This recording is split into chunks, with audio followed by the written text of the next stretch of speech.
আবাসিক ভবনের বাণিজ্যিক কার্যক্রম পরিচালনা ঠেকাতে মাঠে রাজুক। এরই পরিপ্রেক্ষিতে বৃহস্পতিবার সকালে রাজধানীর গুলশানে ৪১ নম্বর সড়কের ৭A ভবনে অভিযান চালায় প্রতিষ্ঠানটি।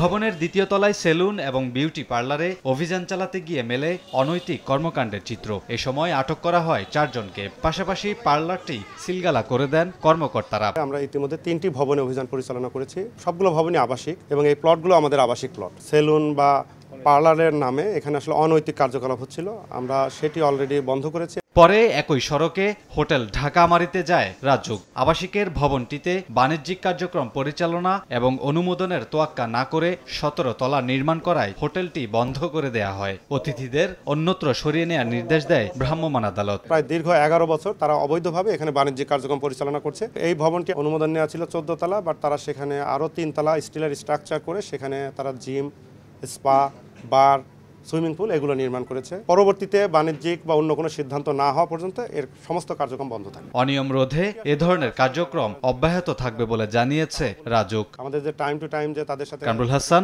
সময় সংবাদ, ঢাকা। এবং সর্বশেষ আমরা প্রায়